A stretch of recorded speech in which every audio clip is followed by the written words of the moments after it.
yeah, so we'll just jump right in then. Yeah, super cool. Okay, so tell us, because you're relatively new to Chicago Fire. We did our research beforehand. There's not a ton about you out there. How did you get involved in acting originally? That's the way I like to keep it. There's a website that says I'm verified 65 years old.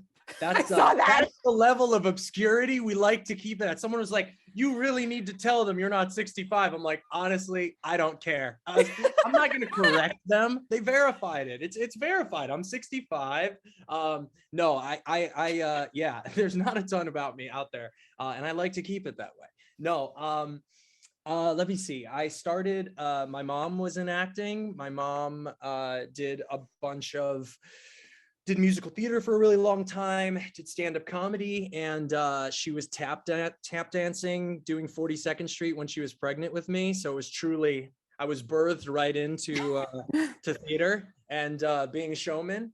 And yeah, and then much to her chagrin, I came to her one day and was like, Mom, I want to be an actor. And she didn't like that. She was like, that's terrible. What an awful idea. And I was like, well, hang on. So yeah, so I did that. And then I went to school at Carnegie Mellon for acting and musical theater, and then just snowballed, lucky enough to continue to work. I did a lot of theater early on out of school. Did the Book of Mormon, did a lot of regional theater. So that's why, like, when people, do the old like resume search, I was only dabbling in TV for a while because, that old, the theater was calling. So yeah, it was that. It was a couple failed pilots. And then lo and behold, I end up on Chicago Fire. So, but I've dabbled around. I've been lucky enough to work on lots of different projects and things like that. But this is definitely the biggest forward-facing thing I've been a part of, and it's been wonderful. So yeah, that's a bit of my story. Yeah, don't know. I could be leaving something out. Mom, don't hate me. Dad, don't hate me.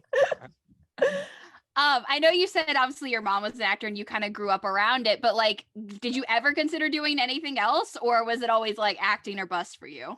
So I'm an avid athlete. I played football and basketball my whole life. And I for the longest time, I was always like, I'm not going to be 6'5". One of my classmates literally ended up being a tight end for the Houston Texans. And when we would play basketball together, his name's CJ Fedorowicz.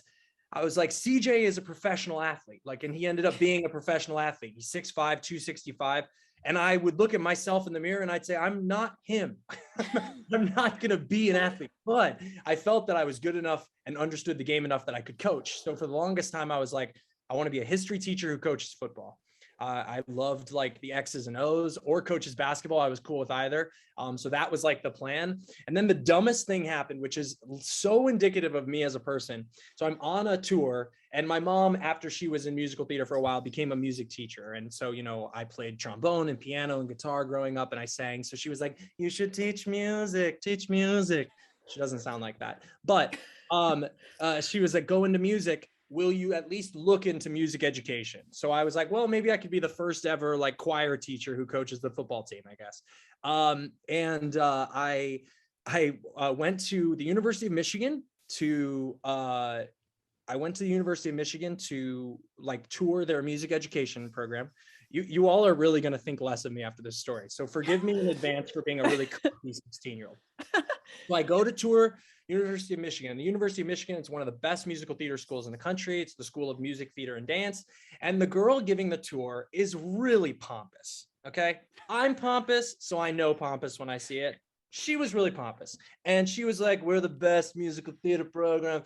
Oh, it's really, really hard to get into this musical theater program. And I did shows. I was like, I sing. I'd gotten the lead, and I'd been doing shows since I was 8. And my mom had always told me like acting's a hobby. So I was like, well, it's a hobby I'm good at, but I'm not going to do anything with it. And the girl goes, she finishes talking about musical theater before we go talk about the music education department. And she's like, it's really, really hard to get into the musical theater program. We only accept 5% of applicants. And something within me led me to raise my hand on this tour and say, I could get in here. Now, this girl must have thought like this. Am I allowed to swear? Of Yes, course. Yes. This asshole, like my mom should have like backhanded me across the face.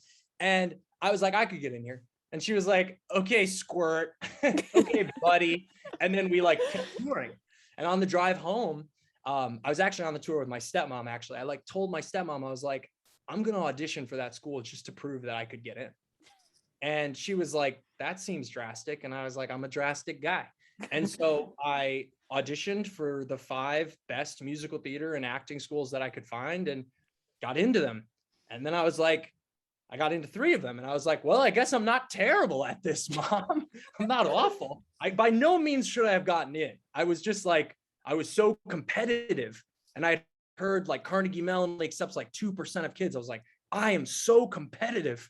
I must crush them with my 32 bars. I got in miraculously. Luckily, I won the lottery. And so at that point, I had told myself, if I get in, I think that's a sign that I wouldn't be terrible at this. And then if I enjoy studying it, maybe that means I'll enjoy doing it. And that snowball starts to roll. And what a blessing and what a lucky ride to be on. That all started with me being an asshole. And luckily a lot of humbling along the way, so that I don't talk or look like that anymore. But it's funny how my competitive nature led me into a really subjective artistic field. But in the end, I think I was always going to find my way here, just because it's an itch. And if, for those of us that want to scratch it, it's like, you have to scratch it. There was 10,000 words to answer that question. Oh, all good. So now that you've done both though, do you have a preference of one medium or the other, or do you not care? Well, there's nothing like when you're acting a song, there's nothing like acting a song. It's a singularity in itself of what is happening, right? The music starts, and whether it's Broadway, whether it's regional theater, whether it's 100 people in a black box, acting a song hits a chord like within me that's really hard to articulate. Like I have goosebumps right now talking about it. So that is something that's very special to me.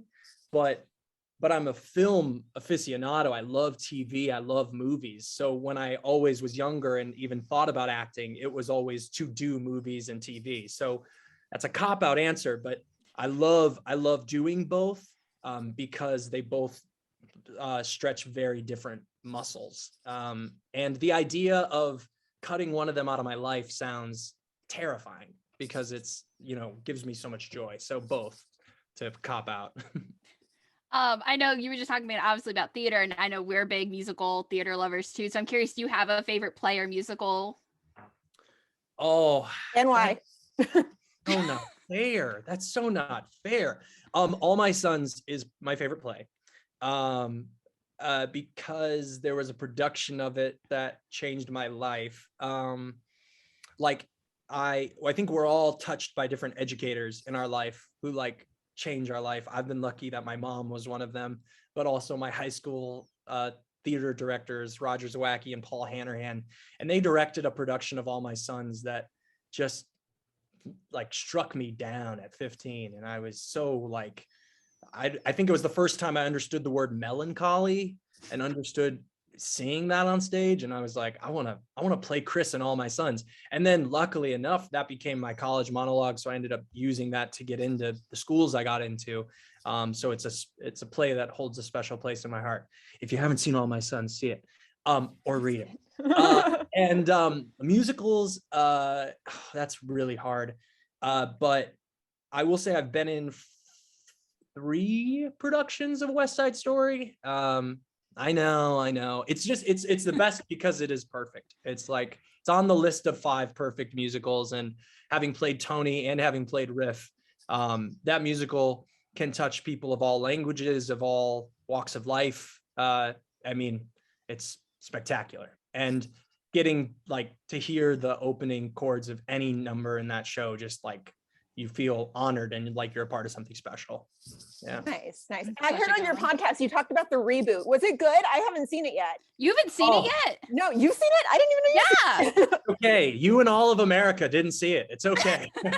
It's did 10 million its first weekend. Spider-Man was like 250 million. Let's go. West Side 9. Yeah. I thought it was great. I really enjoyed it. I know we're a pro Spider-Man podcast. We'll get there eventually. You did your homework too. I know this is a Marvel podcast. You call it Yes. in Chicago, but I know it's always dabbling over. I've listened. Always. Yeah. So West Side is wonderful. And especially if you're very familiar with whether the original movie or the stage movie, there's something really refreshing about it that you hope any remake would be, in that it's bringing something new to it, something really that feels almost completely original, while also honoring this wonderful text. And Kushner's screenplay, I hope it gets an Oscar nomination. It's so brilliantly adapted, and obviously doing half of it in Spanish. It's just so affecting. And I don't love all of Spielberg's choices. I would have done them differently, but they're daring, and it's the reason you want to go to a movie theater too, besides to see superhero movies. And so anybody listening, go see West Side Story. It's so great. And Ariana DeBose is going to win everything in the awards circuit because She's so good. She's incredible. I feel bad. I said this on my podcast, but I called her the Bullet Girl for a long time because she was like, I'm the Bullet in Hamilton. I'm like, why are you hosting things? And like, it's cool how the Bullet thing started, but like, why are we like putting you on level with, I don't know, Pete Davidson? We're just like having her everywhere. And then I saw her in that movie and I was like, I need to shut the fuck up. She's way more talented than me. She dances all over that film. Yeah. Wow. Oh, I mean, it's mind blowing. And I'm having an aneurysm on the video feed. Right. Yeah, she's so good. Did you see her in Schmigadoon? Did you watch that last year? It's a little too on the nose for me. Okay. It's also just one of those things that you're constantly like, oh, I should be in that. So Okay, that's fair. I have but I had a lot of friends work on it, and I mean, the clips from it are incredible. Her number, she has the schoolroom scene, or she's a teacher. Yeah. I've seen that. But yes, well, what a great concept for a show. Schmigadoon's a great idea. Yeah, it's fun. So okay, back to Fire, even though we're gonna nerd out on all sorts of stuff later on. But what was your audition process like for Fire? Oh, that's a great question. Very sudden and random.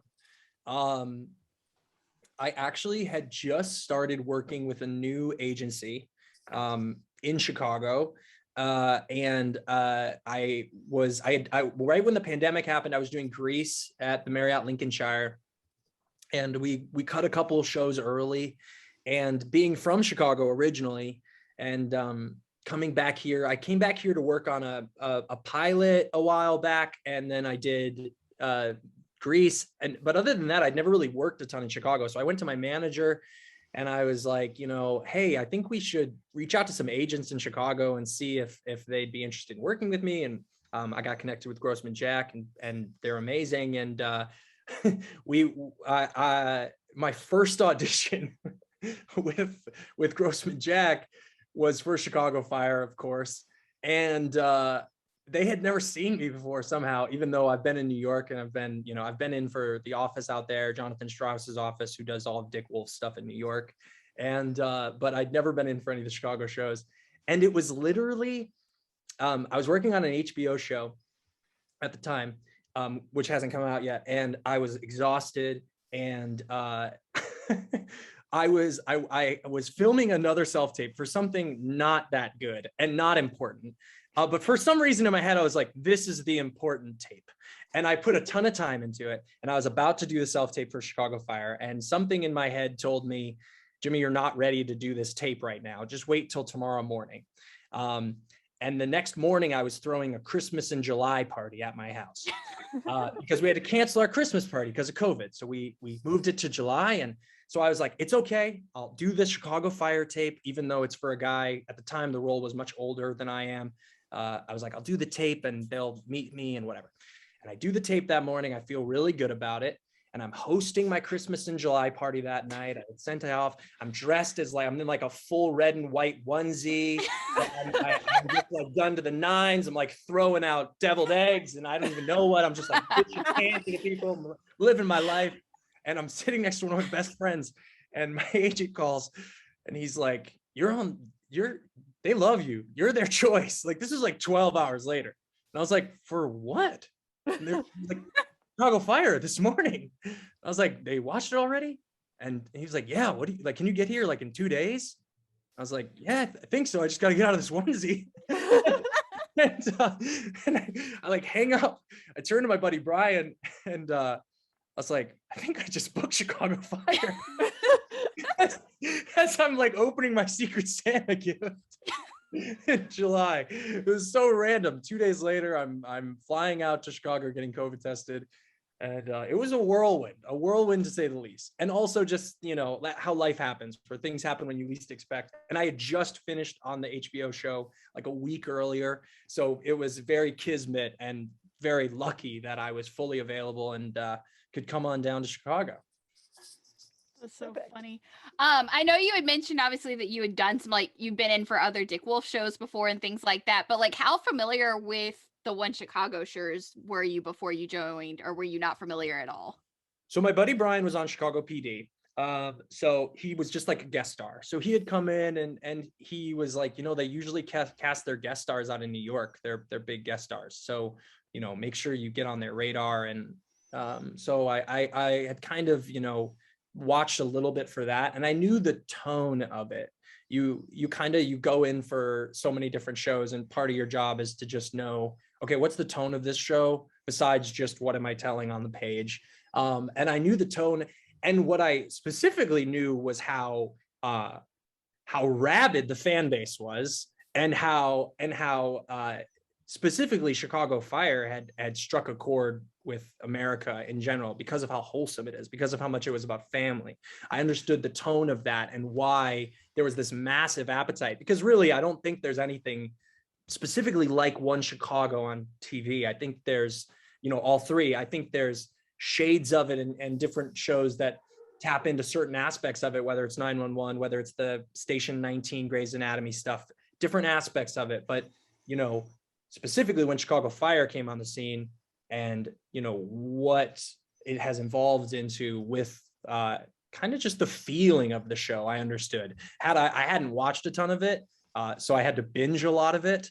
Yeah, that was what I was familiar with. And being from the Midwest, you watch it and you're like, this should absolutely be Chicago Fire. It understands where it comes from. And that's what I mean. Nice. Yeah, and you referred on your podcast, you referred to One Chicago as a mini MCU, which, you know, made us just super, super happy. So what do you think of the concept of a universe on this big of a scale, the shared universe on TV? It's baller. It's what we want. Give the people what they want. We want 4 epilogues. We want a prequel. You know, we can run away from it. That's what we want. We want everything to be connected, and it's awesome. It's awesome. And I think that we're smarter consumers now than we've ever been as a whole. And so while there's really something special of watching something that's contained and something that is just one singular story, 90 minutes, 2 hours, or one miniseries, but there's something incredible about, you know, I think Game of Thrones is an interesting template for this, because when you read the Game of Thrones books, all of them, George R.R. Martin's never afraid to randomly just stick you in a stable with a stable boy for one chapter, and just a stable boy on the outskirts of some town and tell his story. And one thing in the chapter will allude to the whole world, but it doesn't matter, because in this moment it's about a stable boy. And we love that. It's like the world's big. And so having shows that spin off of each other and connect with each other and all are beautifully woven like this imperfect mosaic, what's better than that? And that's why, and I think that's why you see so many other shows go to that scent and caught that scent and being like, 911, how many can we do? NCIS, we'll hit every city, you know? And the MCU is the pinnacle of that, just because of how well the producer Kevin has done on that. Yeah. I know you said you kind of got thrown into fire, like your audition was fast, you got the thing very role. So I'm curious, did you get any kind of paramedic training when you joined the show? Or like, was it just for the episode last week when you finally got some? That's a good question. Hold 1 second.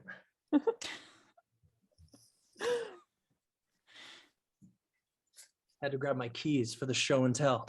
Okay. So you, first of all, I don't think it was fully, and I think this is, I'd be interested as you both watch the show. I don't know how much they originally thought that I would be a paramedic in the field. I think like a lot of characters on the show, they throw the character out there, see how people respond, see what they like on the dailies, see how the writers like working with that character.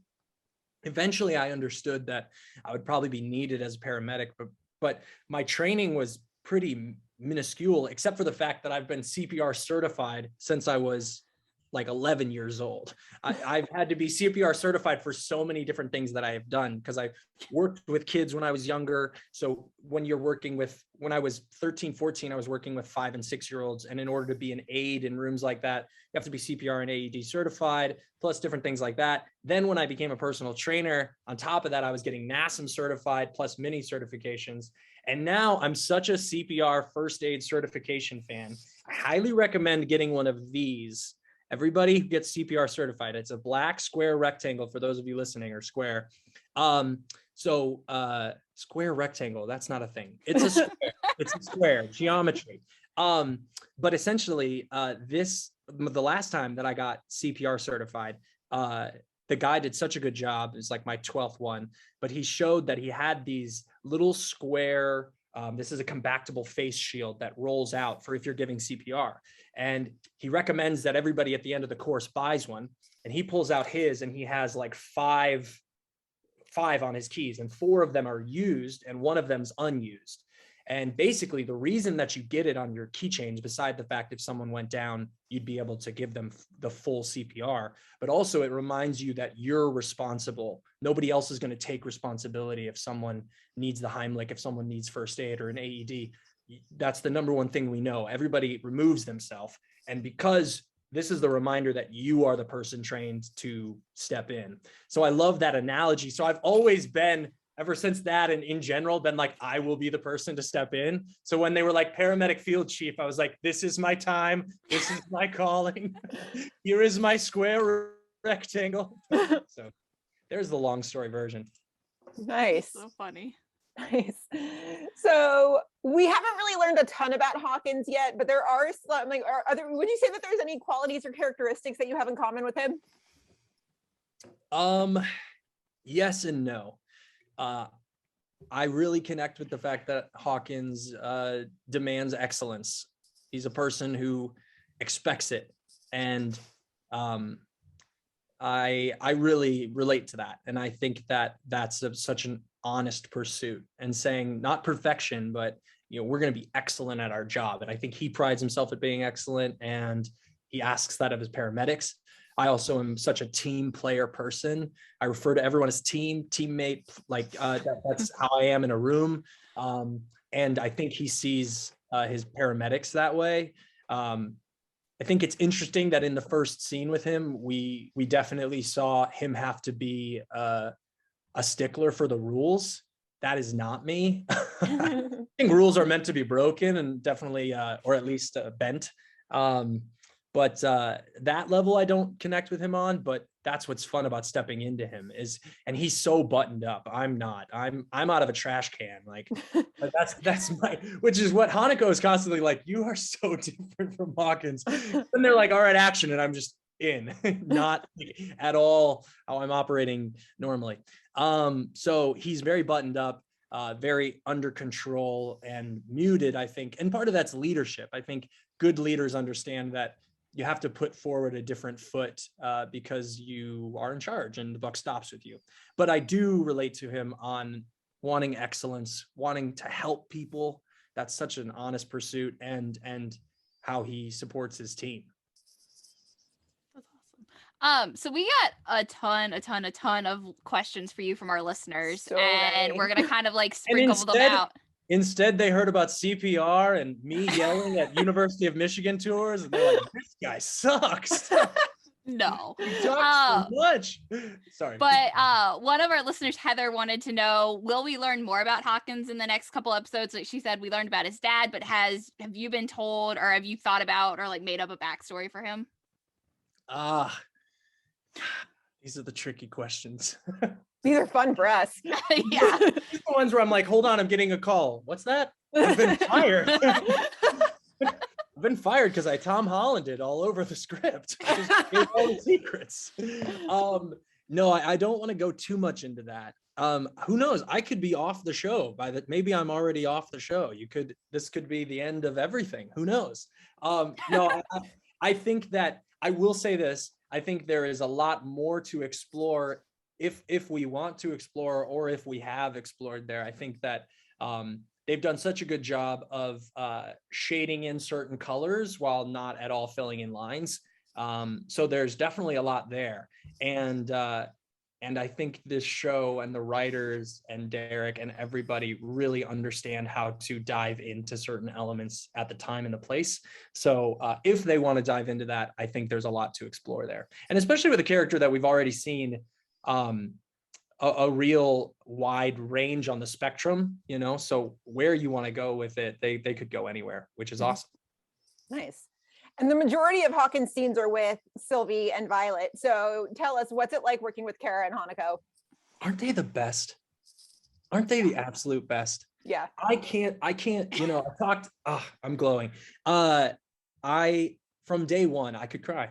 From day one on set, first of all, that I think part of the reason why Chicago Fire really jumps through the screen to the fans is that that feeling of family and that warmth really is evident on set every single day.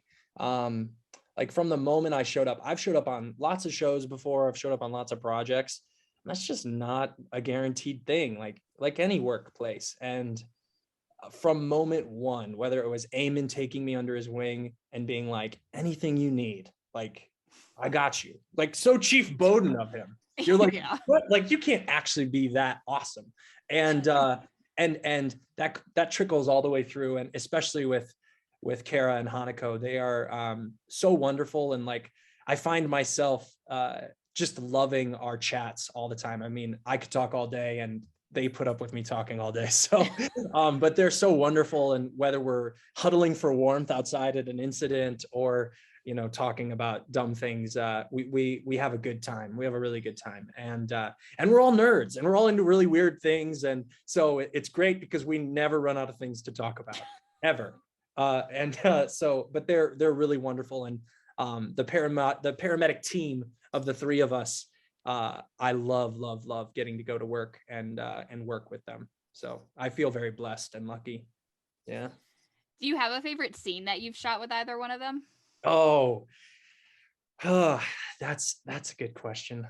You think by the way, I would that would be something I would have or have thought about. And I honestly have not thought about that. Okay. But clearly I love working with them so much. I would say watching Kara. So in episode 4, when I do the ride along, she the guy pulls a knife on her, and in the way, it's so interesting because the internet and Twitter will be like, Sylvie knows what she's doing. Sylvie's a badass paramedic.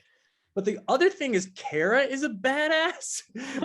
Kara knows exactly what she's doing, and she's so in control of every single second that you're at some paramedic scene. She knows what to do. She knows what props she's going to use. She knows how we want to use the stretcher or the gurney. She's so in control, and it's awesome because it just oozes then through Sylvie, and watching her do that was incredible. And I was like, I want to get that good at that. So that was really special, doing that scene. And it was a really hot day, and it was not a fun shoot, but she was just such a class act and a professional. And so that scene was super fun. Plus, I would say that whole episode was really fun because Hanako, Kara, and I got to kind of let loose and hang out a bit more rather than the first episode, which was like me be stern, and like, you know, get to know each other. But that one was super fun. And Hanako, there's a couple that anything. Wow, I almost just did it. The scene in the hospital was really fun to shoot, and while she was doing it and while the camera was on her, I was like, this is fucking hysterical. And the internet agreed because she's so funny. because Violet kills it. Violet is hysterical, and obviously that's Hanako. So yeah, that one. That episode had us laughing quite hard. Yeah, That was great. Great episode, right? Yeah. good one. And Kara, by the way, badass ambulance driver. She's going like 50 miles an hour, like camera here, camera here, camera here. She's hitting all her marks, swinging us around. I mean, it's badass. Love it. Speaking of Hanako, certain friend of yours tweeted us right before we started recording. I don't know if you saw it. I think you might have. She wants to know, what did it feel like when you hit your head on the ambo? We're going to need the full story on this one. You think you have friends. With friends like these, who needs enemies? Oh my gosh. Okay. I'm bearing too much. I'm bearing my soul. So I am a glutton for punishment. I love working out. I'm a long distance runner. I do these Spartan races. If anybody is interested, run Spartans. They're incredible. I compete at them.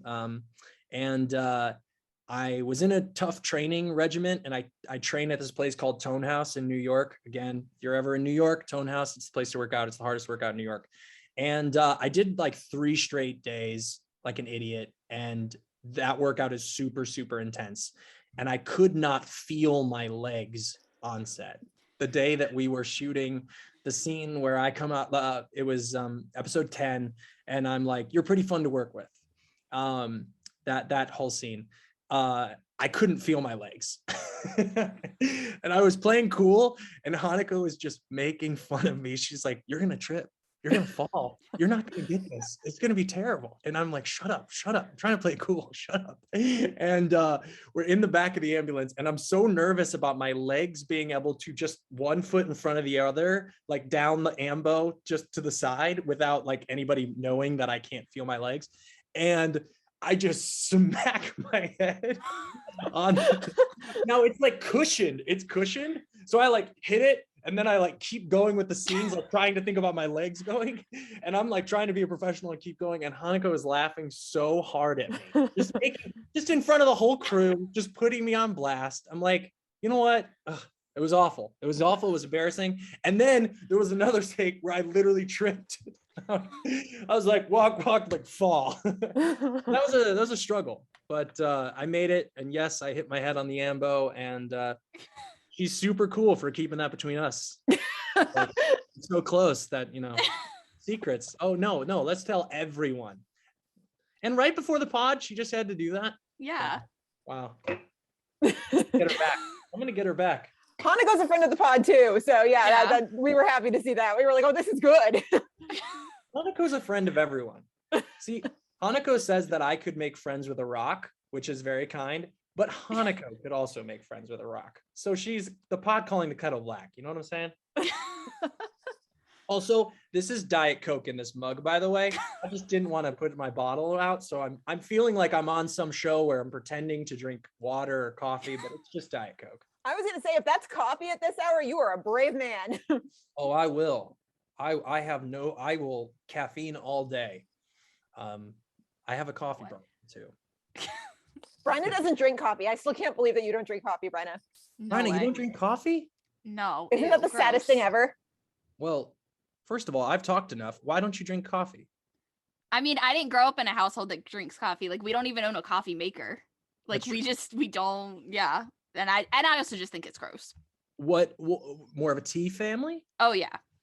Okay. What do you have, like the little like you open the drawer and there's like the 7 boxes of the options where you're like chamomile, Earl Grey. Not as much. I mean, I have my favorites, but yeah, we're definitely more iced tea drinkers in this house. But Okay. I like my hot tea. I drink hot tea. So. Like a sweet tea, like a sweet iced tea, or like Yeah, I unsweetened? mean, I'm from the South, so Oh, I'm so yes, sorry. Forgive definitely. me.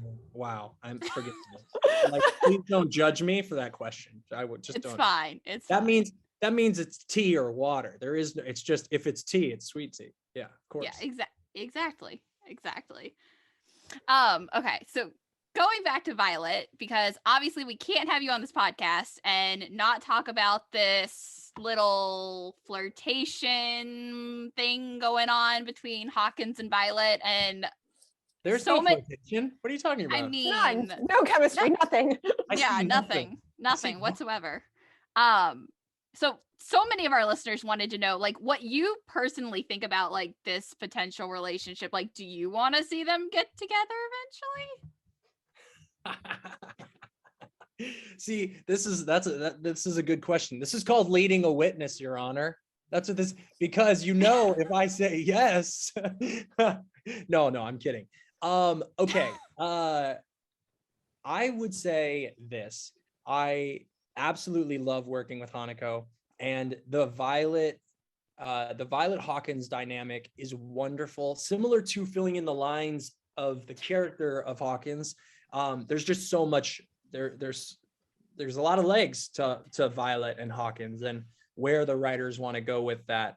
And so I do personally think it's a very interesting storyline, and I think that's clear with how much the internet has liked it, or loved it, at least, in what I'm seeing, and enjoying being like, will they, won't they, is that okay, is that not okay, do we like him, do we not like him, what about Gallo?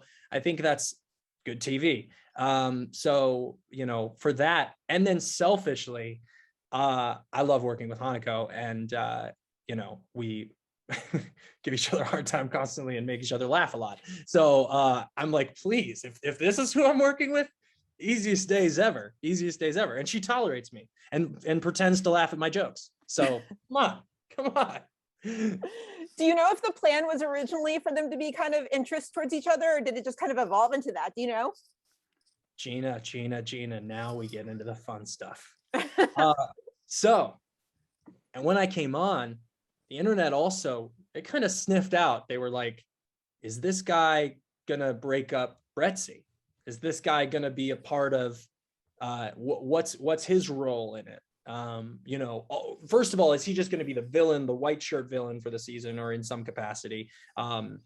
Or is he gonna play a part in that dynamic at all? And I think that part of the smart thing about when you have 20, 22 episodes in a season is you don't have to strong arm anything as a writer. You can see what happens. And I think that, the dynamic with Kara and I, it could have gone a lot of ways, but I actually think it went very much of colleagues. And then naturally, I always was like, I personally, I've never told anybody this, or Hanako this, if you're listening. But I was like, I think there'd be something between Hawkins and Violet. Like the first day of us, like, I was like, that they should explore that. And I don't know why. I just was like, I hadn't read past episode 4 at the time, but I was like, I don't know. It just seemed worth exploring. And I also selfishly was like, can I hang out with her too? I want to hang out with her and Kara. Yeah. But then when I read episode 8, I was like, let's go. So you shipped it before anybody else shipped it. I was the original shipper. You were. It was my ship. And yeah. Because also like no one wants to come in and be like the homewrecker, like Matt Casey and Jesse in general. Like who would ever? I don't want to have scenes where I'm like, that guy's like literally America, just America's sweetheart. He's Captain America on network TV. Why would I want to be the guy? Why would I want to be the guy who has to come in and like, you've waited so long? So I taught at Soul Cycle. I literally had one of my coworkers go, I was like, I'm going to work on Chicago Fire. And she goes, if you fuck up Brettsy, I'll kill you. Like, he's a close friend. She was like, I'll kill you. I was like, oh my gosh. I was like, please, God, don't do that to me. So like, I was so literally nervous thinking about it. I was like, please don't make me have to like be hated by everyone. So when they went away from that, but I knew, I mean, I had an inkling that you don't bring me on a show because you're just like not gonna at least think of me as maybe a love interest for somebody. So, yeah. You kind of alluded to it a little bit ago, but like, obviously there's been a lot of love from the fans for this, what is, I guess the now officially Hakami is what Twitter is calling it, this Hakami ship. And obviously if you've our listeners just want to know, like, what has it been like for you to see all the fan reactions go from like 0 to 100 with Hawkins and the ship and everything? You have high hopes because you film something and you're like, I think this is good.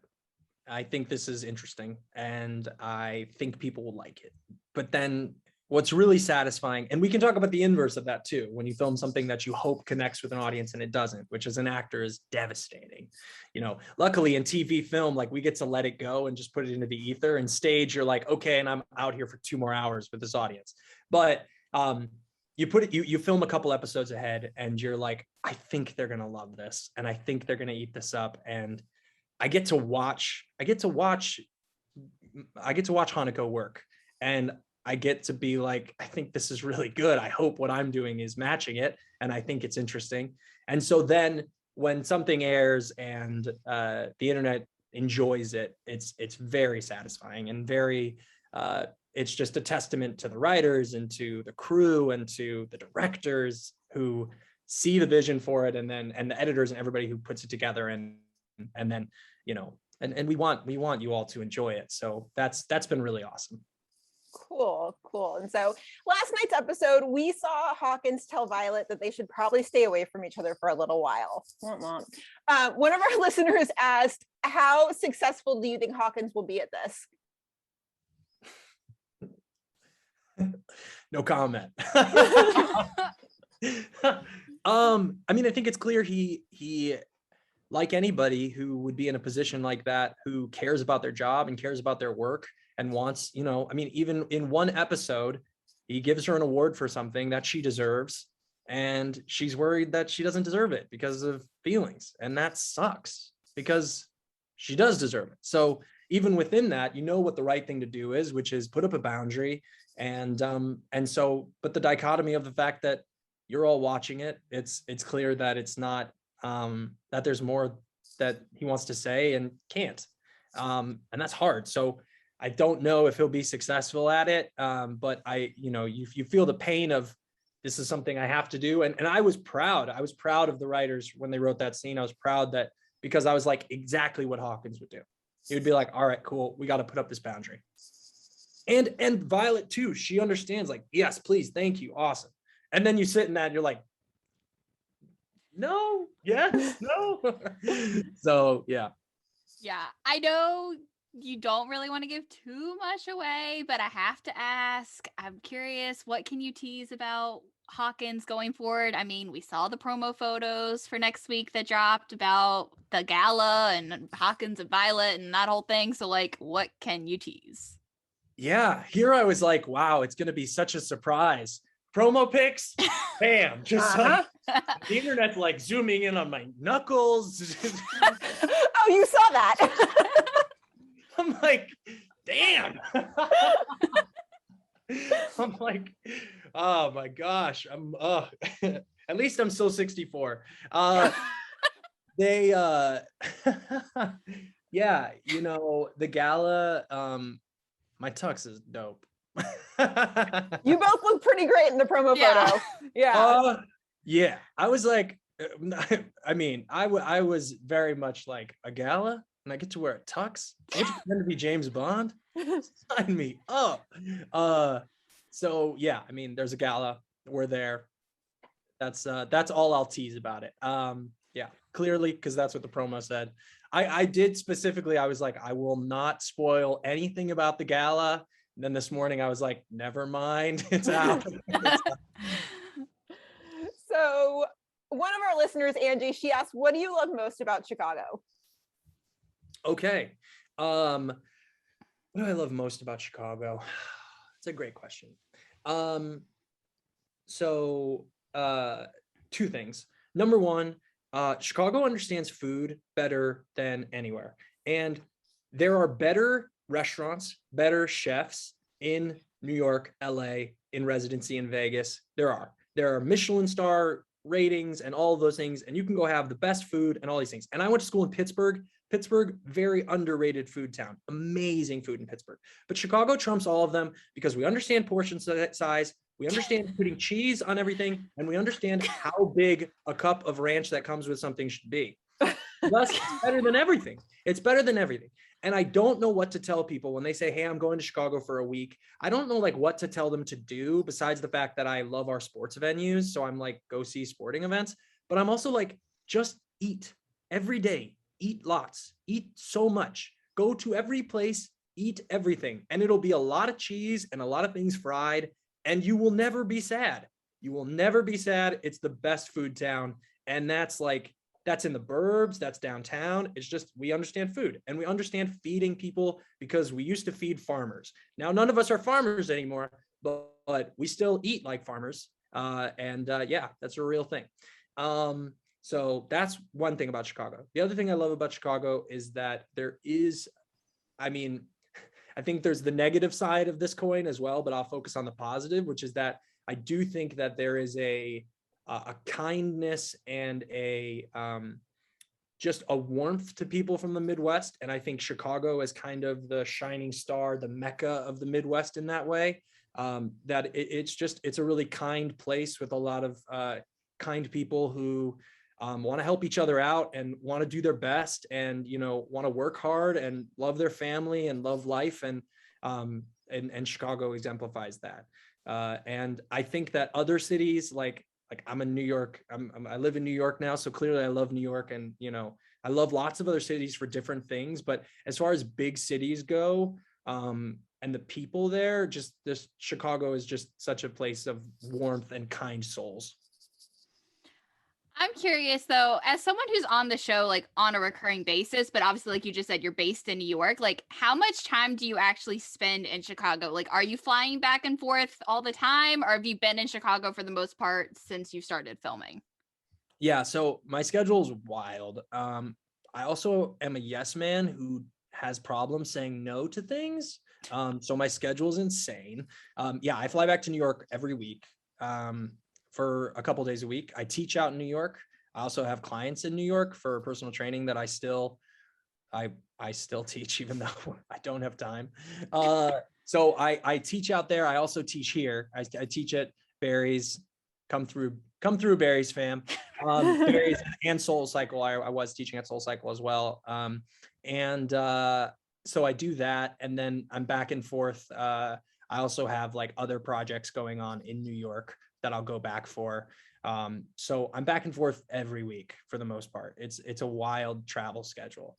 Yeah, a lot of hotels, a lot of hotel when I'm in Chicago, but I have a wonderful relationship with our hotel front desk, and they take good care of me, and I've been here forever. They're just like, the dude's back again.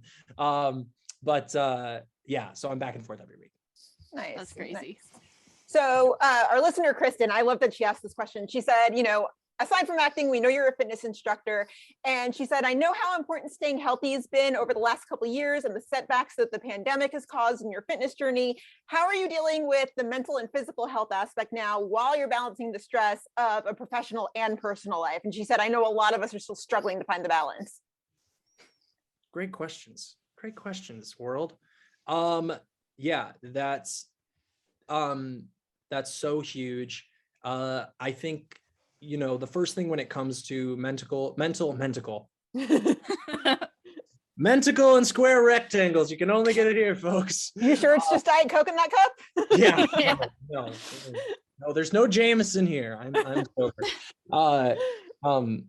I think that when it comes to mental and physical well-being, being patient and being gentle with yourself are so key to any journey. And because it's not going to be easy, and taking care of your physical well-being is just like taking care of your mental well-being, in that it's like therapy. There's no end date, there's no arrival point. It's just a journey, and it's just going with whatever seas you're on and just paddling.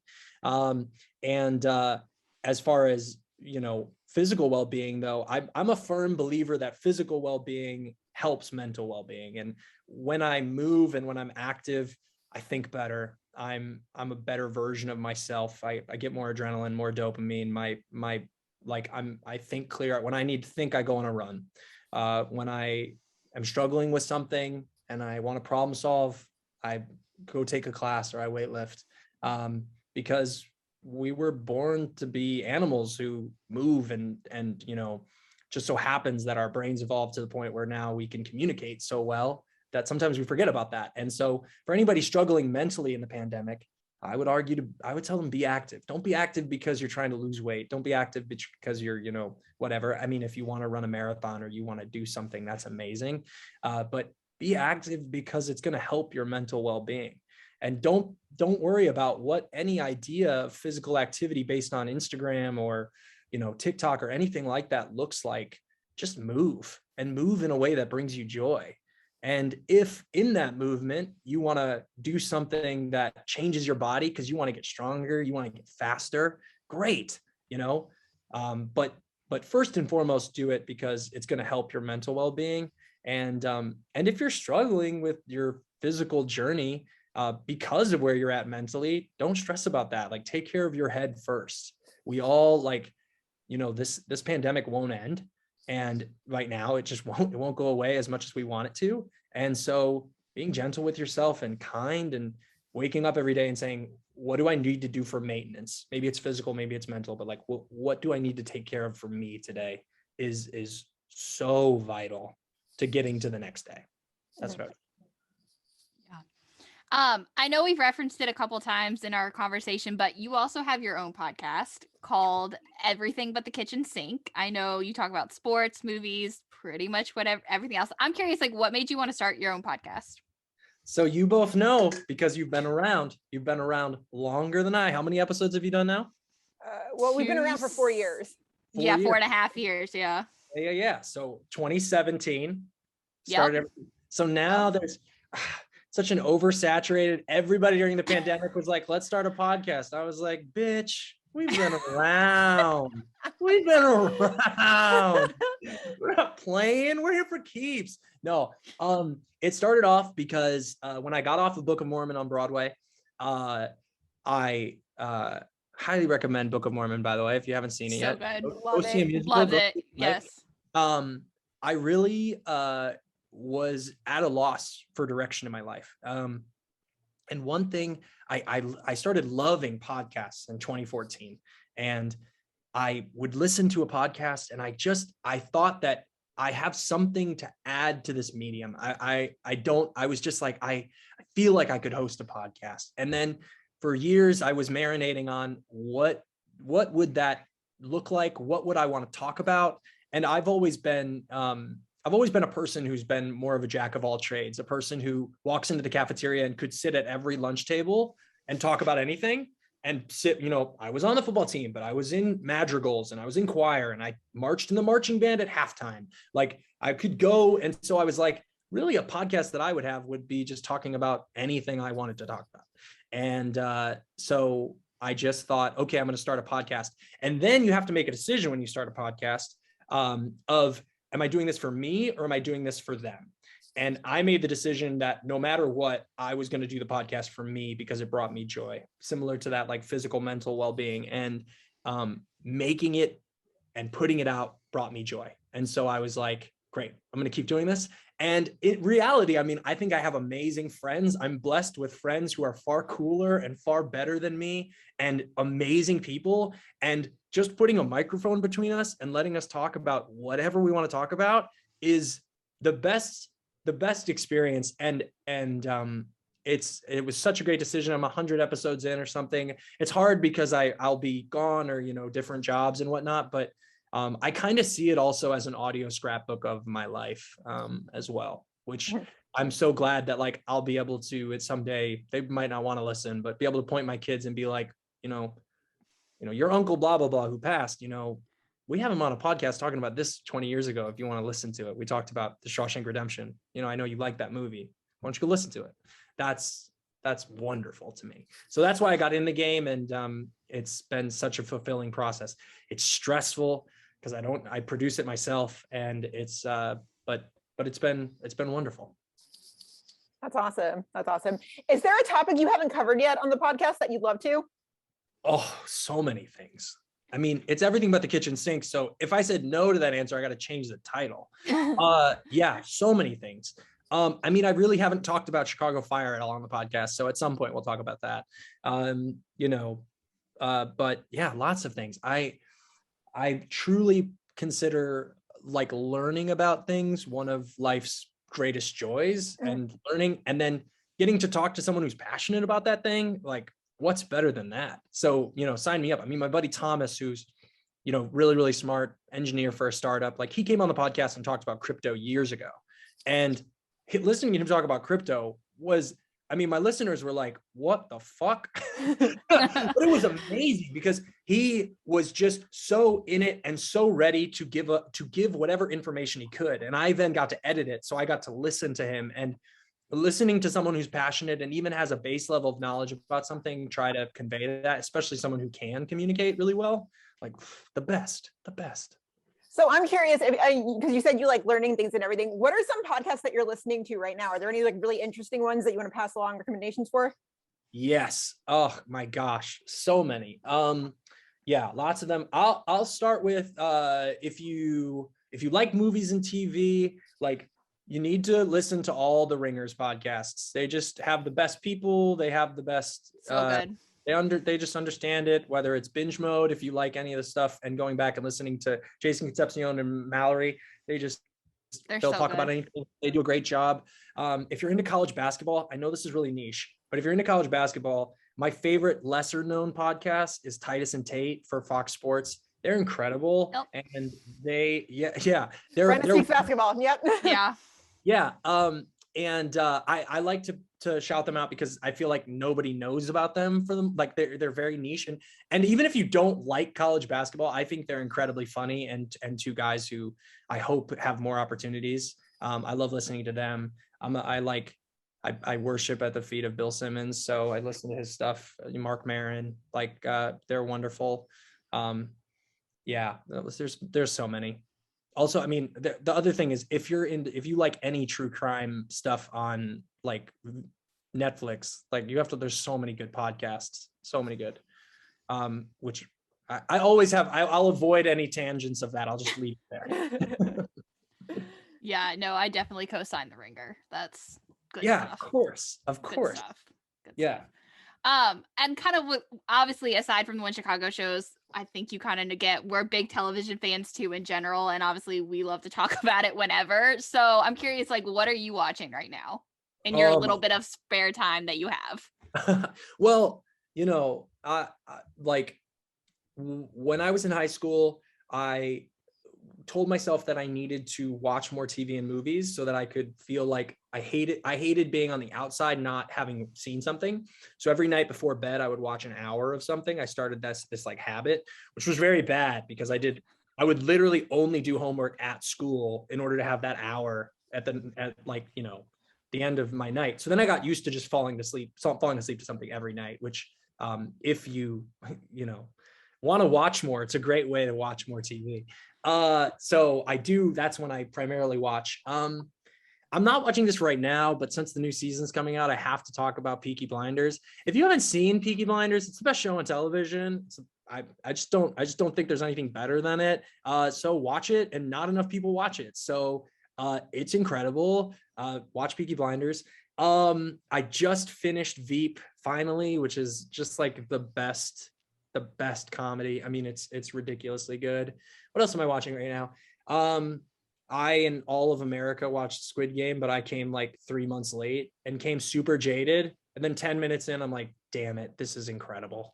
And I watched it in 24 hours. I literally got through it and it just went straight into my veins. And there's so many, I mean, like we knew it from the host, like, you know, you study the host in film class, like the Korean film scene and TV scene, they just make some incredible stuff. I mean, Train to Busan is like my favorite zombie movie. I mean, so it's, of course, Squid Game's incredible too. What else am I watching right now? I'm finally finishing The Sopranos after truly, I've watched it almost in time with the original, like episode by episode. So I'm on the final season of that, which has been such a joy. I'm watching Book of Boba Fett. That's it at the moment. Nice. Yeah. So I'm trying to think of other things. I mean, Book of Boba Fett, Disney Plus, which leads us into Marvel. We've got to talk about Marvel. Gina's like, we're getting there. Okay. We always talk about Marvel with, like, we had Joe Minoso on the podcast. We were like, so Shang-Chi, let's talk about that. I feel like I'm talking as fast as possible to get my answers in, and yet I'm taking forever. I'm so sorry. Listeners, I'm sorry you're still here. You're fine. I can talk for days, so, you know, literally stop me. Yes, Marvel, let's go. Okay, so on was it our last episode, Brenna, where we pretty much ranked all the Marvel projects from 2021? I think it was, yeah. Okay, we're curious, what would you, of all the Marvel projects of 2021, TV and movies, what would you put as your number one and why? Oh my gosh. Okay. So Hanako makes fun of me for this, but you know, when you're like, okay, I'm like, I haven't seen The Godfather, you know, or whatever. I have seen The Godfather, but like, you're like, and someone is like, you know, in The Godfather, and you're like, I haven't seen it. And then they're like, what? And you're like, please stop it, right? But really, and this is for all you listeners out there as well, and when someone hasn't seen something, let's think about what it is. What we're actually getting mad at them about is the fact that they have this wonderful gift waiting to be unwrapped. And so we shouldn't shame them that they haven't seen this thing. They shouldn't shame them that they haven't seen Empire Strikes Back. Should say, this is a wonderful gift you just have sitting in a closet getting to unwrap someday. And I'm jealous of you that I won't get to watch The Lord of the Rings for the first time like you're going to get to do, right? We should celebrate that they have this wonderful opportunity. So I'm not ashamed to say that I've only seen WandaVision of the TV shows this year. I haven't seen Loki and I haven't seen The Winter Soldier show, mainly because I don't want to rush into it. And yeah, so I can only rank the movies. So we have Black Widow, Spider-Man, Shang-Chi, Eternals, and I can rank WandaVision. Did I miss one? Is that it? No, that's pretty on. Yeah, that's it. That's it. So of those, I'd say number one for me is clearly Spider-Man. Number two is easily Black Widow. Number three would be WandaVision. And then a big chasm, and then Shang-Chi, and then a ocean, and then I'm with you on the Eternals. Wasn't good. I'm worried about saying too much because someday I might work with people, but I also have no shame. So Eternals is terrible. Eternals is abysmal. And it sucks because I think it would be better if Chloe Zhao hadn't won Best Director for Nomadland, because I think what happened was she wins Best Director for Nomadland, and then Kevin Feige is like, well, she won Best Picture and Best Director. I clearly can't give her notes. I clearly just have to let her make this movie and let her pen part of the script and just let her have it. And I think Chloe Zhao, I don't like Nomadland, and we could get into that, but I think there's no doubt that she's a very talented, very smart director, yet I don't think she understands a joke. I do not think she understands. How do you make Kumail Nanjiani not funny? How? He's one of the funniest people on the planet, and he's funny in it in spite of everything else going on. And then you're like, every actor in this movie is incredible. How are they so misused? How is there dialogue that makes me literally so sad? And it's only because of my affection for every part of it. I want Chloe Zhao to make the best Marvel movie. I want Richard Madden to be as good as he is in The Bodyguard. I want everybody to do amazing things. And it just is terrible. It's awful. And my podcast co-host sent me a text at 1 a.m. last night about the Eternals that I'll read to you, Kyle Wilson. He said, because he everything Kyle loves, I hate, and everything I hate, Kyle loves. It's why we're good podcast co-hosts. Kyle doesn't like the MCU, if I remember correctly. Oh, despises it. It's ruining cinema. I mean, he is a critic. He is like a verified critic. Mm-hmm. I love that I put the sigh at the beginning. He didn't I'm rewatching Eternals, and I still like it. He has not liked a single MCU movie ever. It's a mess, but so ambitious, and I don't know. Like, honestly, more satisfying than Dune for me. And hey, I prefer it over 99% of other Marvel stuff. I'm acknowledging that I don't like Marvel stuff, but I love the Eternals. IDK, cool movie. The fuck? What were you watching? Yeah. But Spider-Man's incredible. Spider-Man was incredible. It broke my heart though. I don't know. I told Brenda the same thing when I saw it. I was like, I need to go cry. And she was just like, it's my favorite. I was like, it was so heartbreaking. Also, the listeners driving their car just crashed because I got so loud. I just peaked the mic. They just like drove. We have to send Firehouse 51. Okay, here we go. So I now have questions for you. Okay. Well, and we can ask more later, but since we're on the MCU. Okay. We'll say kiss, marry, kill, just because I've sworn enough on this podcast. So sorry, NBC Universal, please still love me. So kiss, marry, kill for the both of you. Okay. Jeremy Renner, Chris Evans, Chad Michael Murray. Oh my goodness. Okay, wait, are these actors or characters? Are we talking about the characters they play or the actors? We'll go characters they play. Let's make it interesting. Characters. Okay, wait. Renner, Evans, and Chad Michael Murray. Chad Michael Murray. And we'll say One Tree Hill, Chad Michael Murray. Oh my goodness. You really listened to us, didn't you?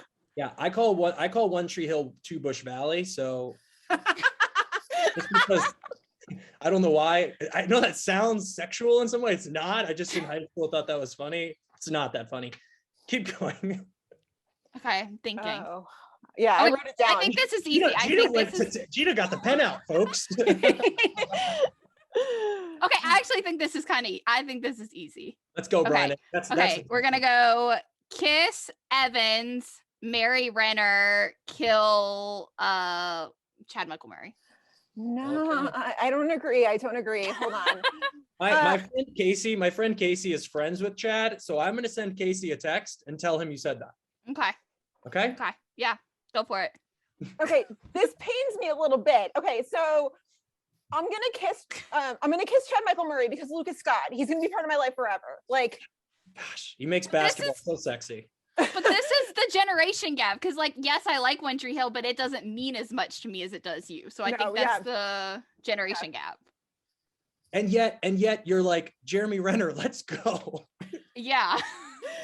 Yeah, okay, I'm gonna he does it for me too. He's yeah. He's the guy. This pains me. I'm gonna kiss Chad Michael Murray, but One Tree Hill, like I have a One Tree Hill tattoo. Like it means a lot to me. That show is important to me. I'm gonna marry Evans. How do you not marry Evans, right? Oh, we don't deserve him. We really don't. He's so yeah. Have you seen him in Defending Jacob? Is that the Quibi show? No, Apple TV Plus. Okay. Incredible. Yeah, not clearly. He's amazing. I'm gonna kill Renner, and I don't want to kill Renner. I just have to. Wow. You just have to. Wow. Well, now instead of his family disappearing on him, he's gonna disappear on his family. Okay. Next up, we have Severide, Casey. Oh Jesus. Iron Man. Putting him in the MCU. Okay, wait, I'm gonna want to hear your answer on this too, Jimmy. Hang on. Oh, okay, I'm writing this down too. Okay, Iron Man. Oh man. Oh. Okay. I feel like this is easy for me too. Let's go, Brian. No, that's when you just fire it off. Don't okay. Kiss Severide, marry Casey, kill Iron Man. Do you want me to tell Taylor you said that? I will. You want to? Yeah. I don't care. Okay. Okay, I have mine. This is an easier choice. Okay. Great answer. I'm gonna kiss Casey. I'm gonna marry Severide. No disrespect to Stella. I'm gonna kill Iron Man because if it's post Endgame, he's dead anyway. Spoiler alert. My gosh, now someone just swerved off the road the other way. We killed 2 listeners. They're gone. Okay, here we go. Toughest one yet and the last one. Okay. Kiss, marry, kill. Chicago Fire, Chicago Med, Chicago PD. You were trying to get us in some trouble, sir. Let's go, baby. Let's go. This sucks. Oh man. Now you have to say no comment. How does it feel? Yeah, no, that's exactly what we're gonna do. Yeah, I was gonna say, can I say no comment? We love all of them equally. Yeah. Woo. I know it's the lawyer answer. I'm Woo. sorry. I respect you. I respect it. What if I make it nicer? What if I make it play with on the playground? No. I can't. It's all right. I tried. Changes every day. It's fine. That- They're that all was the equal. clip. Yeah. We'd get aggregated. It would make front page. Okay, here we go. Last one. Okay. What if the What If Marvel TV show comes to the One Chicago world? Ooh. You get to direct an episode, okay? Except that what if is reality. It becomes reality. You get to make one change to one Chicago show. And it is done. It is done. It is in the zeitgeist forever. The one thing you cannot do is bring back Matt Casey. I'm not going to allow that because it's you guys. You get one change, go. Peter Mills would never leave. Done. Oh man, that's so What do hard. you think of that? Do you even know who Peter That's a Mills great is? option. Yes, of course I know. Oh man. That's a great question. Oh man. I kind of go with something similar, Gina. I'd say no, because then that would affect everything else.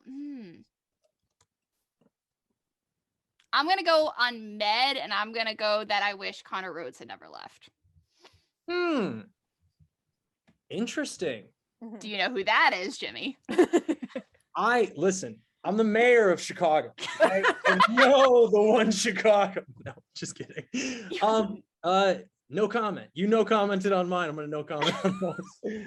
But that was a fun one. That was fun. That was a great question. I do want to, but since I put your feet to the flame and I watched both of your reactions to that, I do want to say one thing that I really love about this podcast, and I think you both do a wonderful job in my limited listening, is I think what's really hard about when you're a podcast that's based on a show is, especially as long as both of you have done it, it can be really difficult to be either in one of two camps of riding so hard for the show that you constantly are defending every choice, seeing everything as amazing because you're just like so in the world that it's like, you know, it's kind of like the Harry Potterism of many people believe the movies could have been made with puppets and we would have like loved those puppets because we just love the world so much that you put that on there. And I think sometimes in a content driven podcast about a show, you can be so like just defending everything they do, or on the other side of it, which is that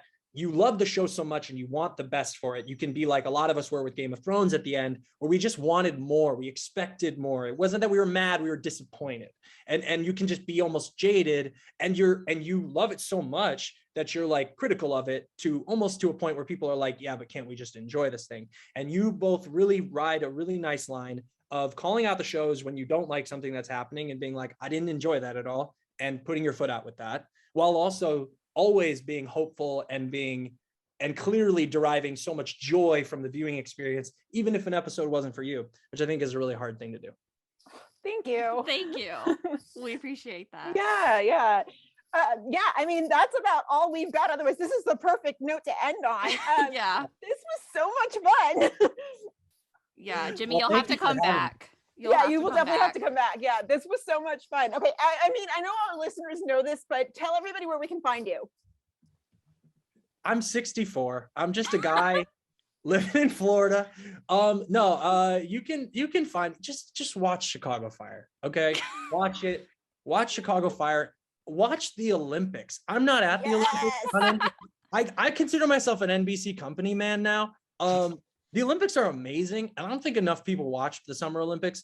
I know it's in Beijing, and we could talk about China, but these athletes, like, the Olympics are the coolest thing ever, and we're gonna get 2 Olympics for the back-to-back in 6 months. Watch the Olympics. I'm not gonna be there, but watch those. Watch Chicago Fire. You can follow me on Instagram at Jimmy Nix. Twitter is at Jim May Nix, because I decided apparently to make that my Twitter handle. Nobody calls me Jimmy Nix. And yet, like, now the internet's like Jimmy Nix. And I'm like, I should have just gone with like, I'm Jimmy or real Jimmy Nicholas, but I'm Jimmy Nix now. So follow me and watch the Olympics and Chicago Fire. And favorite winter Olympic sport, go. Favorite winter Olympic sport. Oh my gosh, that's so, I mean, okay, I'm gonna actually put some, I'm gonna put everyone, the fun, quirky answer is curling, but it's not true. They're not actually watching curling. They just want to say that. I think that figure skating is one of the most interesting sports because it's so artistic, and it's this artistic expression that is incredibly athletic. And I do feel like with gymnastics, even with like open floor routine and gymnastics, it truly just becomes about like, you know, double here, like little, like like a little like pas de bourrée, but not really. Figure skating, like what they are emoting while they're doing it is so crucial, and it's such an artistic expression. While then at the end of the day, like if you can be like Tanya Harding and hit the quad, it's just like, okay, you're so athletic. It's a really cool sport, and I think it is a sport that still captures the imagination. I love it. I love it. By the way, if you've never been to an Olympics, you should put it on your bucket list. I went to London in 2012. Amazing. Let's go. Yeah. Put it on your bucket list. It's incredible. So awesome. The athlete in me is like, I'm going to qualify. I'm always like, what's the event?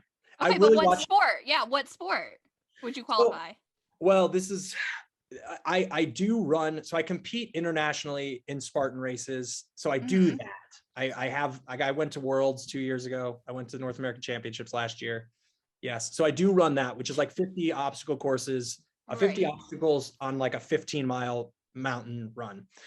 So triathlon would lend itself, but those guys are a little bit too lean. Like, I would need more things that are like strength based.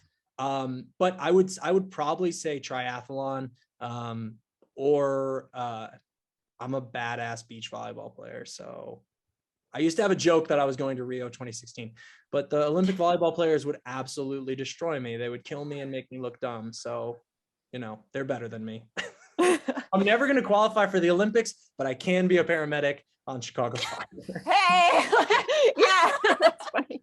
Yeah, I was that person during Tokyo that was like waking up at 3 a.m. to watch gymnastics live. Like that's my sport. So I was that person. Yeah. So hell no. Yeah, Brian is like, you're insane. I'm like, I mean, when basketball was like at a decent time, I watched basketball. Basketball was my sport, but like, you know. Isn't basketball I'm addicted. The best. I have problems. I just love it so much. I have a question for you, Jimmy, though, before I let you go. NBA or college? I have to know. Oh, why? I'm not an or person. I'm an and person, Bryna. Both are incredible. College basketball is so pure. College basketball is pure because it looks like pickup basketball at a gym. Like you can go and play college basketball in the sense that the game looks the same, but the NBA is purist in the sense that it's the analytics and the math telling us exactly the best way to play the game. And you're seeing the peak athleticism of people on the planet and what they can do. So both, I think, have their merits. Yeah, I mean, I love both. I play basketball every week. I'm always worried I'm going to get my nose broke again and like right before filming, not be able to film. Don't tell Chicago Fire basketball. I just did.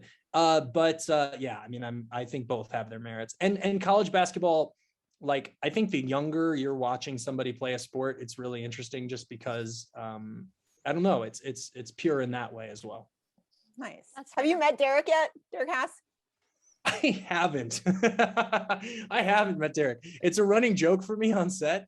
where I'll like meet somebody and like I won't get their name and I'll turn to Hanako and I'll be like, that was Derek. He'll talk Baylor basketball with you for like hours if you let him. Oh yeah, Scott Drew, the man. Yeah. I'm trying to play pickleball with Scott Drew someday.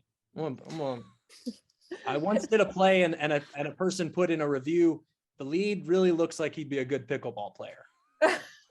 Watched me do Gentleman's Guide to Love and Murder for 2.5 hours and I never left the stage and you just thought that dude can ball pickleball.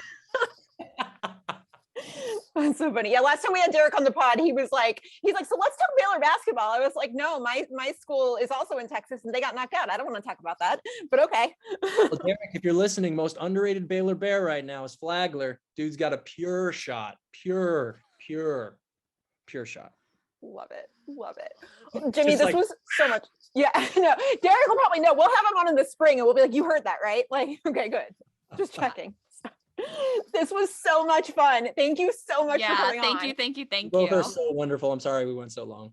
No, don't be sorry. this was so much fun. Yeah, this was fun. So yes, blow kisses. Thank Have a you. good night. We'll Appreciate see you. you. Yes, Yeah. we'll probably have more questions and hopefully Hanako tweets us more bloopers and all that good Yeah. stuff. Of course. Keep it up. Keep crushing it. Thank you. Thank you. Bye, Jimmy.